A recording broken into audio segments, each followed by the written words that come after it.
नमस्कार, हेमराज भारती चैनल पर आप सभी का स्वागत है। प्रिय बंधुओं, यदि आपने अभी तक हमारे चैनल को सब्सक्राइब न किया हो तो प्लीज़ हमारे चैनल को सब्सक्राइब करें और यदि कोई वीडियो पसंद आए तो लाइक अवश्य करें। यदि कोई सुझाव हो तो हमें कमेंट में अवश्य दें। बेल आइकन यानी घंटी सबसे ऊपर 3 घंटी में से पहले आल वाली घंटी को अवश्य दबाएं, जिससे कि वीडियो की नोटिफिकेशन आपको सबसे पहले मिलती रहे। धन्यवाद। नमस्कार, हेमराज भारती।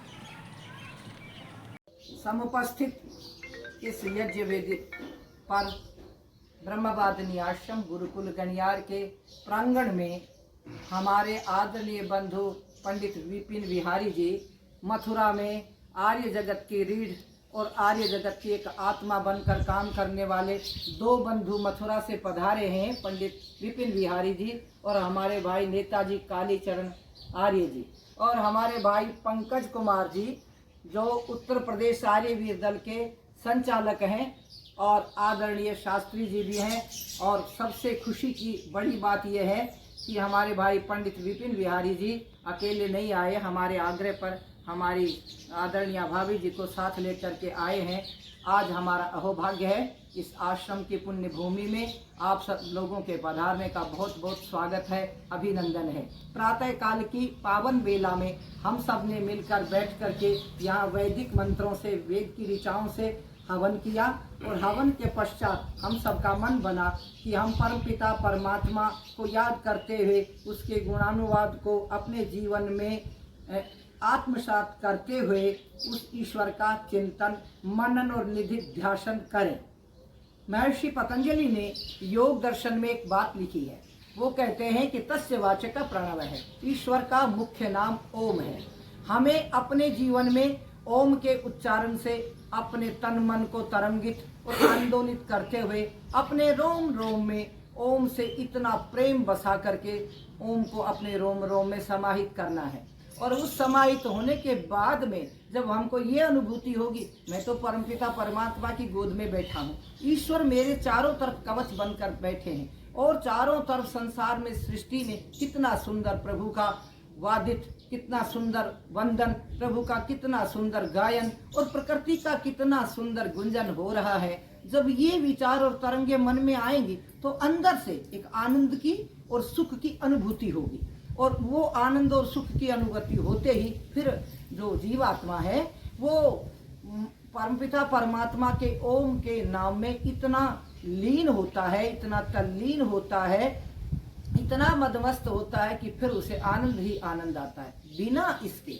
अगर आप उपासना में बैठते हैं, बिना ये मनोभूमि की साज सज्जा तैयार किए बैठते हैं तो वो आनंद नहीं आता है। लेकिन जब ऐसा पहले विचार बना करके इस भूमिका को मानसिक रूप से तैयार करके जब हम बैठते हैं तो वो प्रभु का वंदन, वो तस्य वाचक प्रणव महर्षि पतंजलि का ये योग दर्शन का सूत्र हमारे अंदर उतरता है, और जब हमारे अंदर उतरता है तो फिर हमारी स्थिति योग चित्त वृत्ति निरोध की तरफ जब बढ़ती है, और जब हम परमपिता परमात्मा को पूर्ण रूप से समर्पण करते हैं, यानी ईश्वर प्रणिधान में जब हम उतरते हैं तो हमारे तन मन और रोम रोम आनंद से सराबोर हो जाता है। और उस समय भक्त गा उठता है कि ओम का सुमिरन किया करो,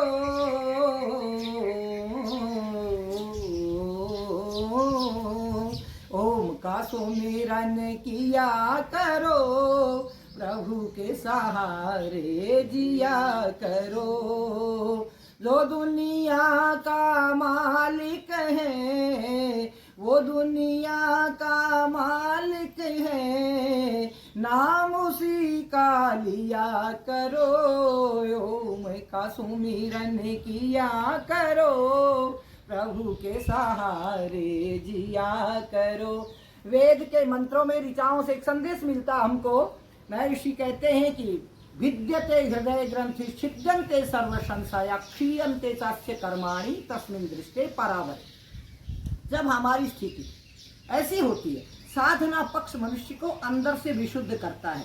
आंतरिक शुचिता के लिए साधना आवश्यक है, और जिसके जीवन में साधना है, अंदर से शुचिता को प्राप्त कर लेता है और परमात्मा के साथ इतना तारतम्य जब जोड़ लेता है तो उसे ये भान नहीं रहता है कि मैं कहाँ बैठा हूँ, और सिर्फ एक परमात्मा ही उसे याद रहता है, परमात्मा का ही ध्यान रहता है, और सब सारे संसार से ध्यान हट जाते हैं। सांख्य दर्शन के अंदर एक बात आती है कि उस समय जो ध्यानम निर्विषयम मन है, ध्यान में मन निर्विषय होना चाहिए, लेकिन वो विषय जो है वो संसार वाले हटने चाहिए। परमात्मा का, केवल एक परमात्मा का ध्यान हमें उस समय होना चाहिए, और उसी ध्यान में उतरते ही फिर ध्यान में उतरेंगे, बार बार अभ्यास को बनाएंगे, तो ये स्थिति बनेगी कि भिद्यते हृदय ग्रंथि, हृदय की जो ग्रंथियां हैं वो छिन्न भिन्न हो जाती हैं। कौन सी ग्रंथियां? राग की, द्वेष की, मोह की, लोभ की, काम की, अहंकार की,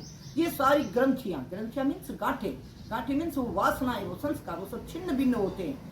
विद्यते हृदय ग्रंथि छिद्यन्ते सर्व संशया, और सारे के सारे संशय नष्ट हो जाते हैं। और संशय नष्ट होने के बाद फिर क्या होता है? क्षीयन्ते चास्य कर्माणि, उसके वो कर्म जो हमें दोबारा से जन्म दिलाने वाले हैं, वो सारे कर्म हैं, वो क्षीयन्ते, क्षीण हो जाते हैं, और हमारी अवस्था दग्ध बीज अवस्था तक पहुंचती है। योग दर्शन में एक बात आती है कि अपने आप को दग्ध बीज बनाओ, अपने कर्मों को। दग्ध बीज मानी, दग्ध मानी जला हुआ, और बीज मानी बीज, जैसे चने को हम बोएंगे उगेगा, लेकिन जब उसको भूंद देते हैं, जला देते हैं, भूगड़ा बन जाता है, उसको बोएंगे तो कोई चना नहीं उगेगा। ऐसे ही अपने कर्मों की स्थिति साधना के द्वारा, परोपकार के द्वारा, ईश्वर के चिंतन के द्वारा, और परमपिता और लोगों की सेवा के द्वारा ऐसी बना लें अपने कर्मों की स्थिति कि दग्ध बीज अवस्था बन जाए। फिर वो दग्ध बीज अवस्था वाले कर्म दोबारा से हमको जन्म दिलवाने वाले नहीं होंगे। इसलिए क्षीयन्ते चास्य कर्माणि, जिसके ऐसे कर्म क्षीण हो जाते, तस्मिन् दृष्टे परावरे, फिर तो उसकी दृष्टि में बस परमपिता परमात्मा ही उसकी दृष्टि में रहता है, और सारे संसार के जितने भी उसके विषय विकार हैं वो समाप्त हो जाते हैं। इसलिए ओम का सुमिरन किया करो, प्रभु के सहारे जिया करो। प्रभु के सहारे जीना, जी करके देखो एक बार, रोज सवेरे से शाम तक संसार के साथ जीते हैं, संसार के साथ सारी इंद्रियों के द्वारा संसार में हम व्यवहित होते हैं। क्योंकि मनुष्य के अंदर दो वृत्तियां होती हैं, एक होती है अंतर्मुखी, एक होती है बहिर्मुखी। जब बहिर्मुखी वृत्ति काम करती है तो इंद्रियों के द्वारा संसार से संपर्क बनता है, संसार से जुड़ते हैं। लेकिन जब अंतर्मुखी वृत्ति काम करती है तो अंदर से परमपिता परमात्मा से जुड़ते हैं, ईश्वर के साथ हमारा संबंध जुड़ता है, और हमें अनुभूति होती है कि ईश्वर तो हमारे अंदर है, ईश्वर सब जगह है, वो बाहर भी है। हम परमपिता परमात्मा की गोद में बैठे हैं, फिर काहे का डर, काहे की चिंता, सब कुछ प्रभु को समर्पण है। हम तो ईश्वर प्रणिधान में विचरण करते हैं। जब ये मन में आता है तो मनुष्य की सारी टेंशन, तनाव गायब हो जाता है, क्योंकि वो समझता हमारा तो कुछ है नहीं, सब कुछ ईश्वर का है, और ईश्वर हमारी व्यवस्था करता हो, हमको जैसे रखता है हम वैसे रहेंगे, ईश्वर के आदेश को हम सर्वोपरि मानेंगे। इसलिए ओम का सुमिरन किया करो, प्रभु के सहारे जिया करो। भाई जो दुनिया का मालिक है, जो दुनिया का मालिक है, नाम उसी का लिया करो। ओम का सुमिरन किया करो, प्रभु के सहारे जिया करो। बड़े भाग्य से सुर नर दुर्लभ मानव तन है पाया, विषयों में फंस कर क्यों मूर्ख। नमस्कार, हेमराज भारती चैनल पर आप सभी का स्वागत है। प्रिय बंधुओं, यदि आपने अभी तक हमारे चैनल को सब्सक्राइब न किया हो तो प्लीज़ हमारे चैनल को सब्सक्राइब करें, और यदि कोई वीडियो पसंद आए तो लाइक अवश्य करें। यदि कोई सुझाव हो तो हमें कमेंट में अवश्य दें। बेल आइकन यानी घंटी सबसे ऊपर 3 घंटी में से पहले आल वाली घंटी को अवश्य दबाएं, जिससे कि वीडियो की नोटिफिकेशन आपको सबसे पहले मिलती रहे। धन्यवाद। नमस्कार। हेमराज भारती।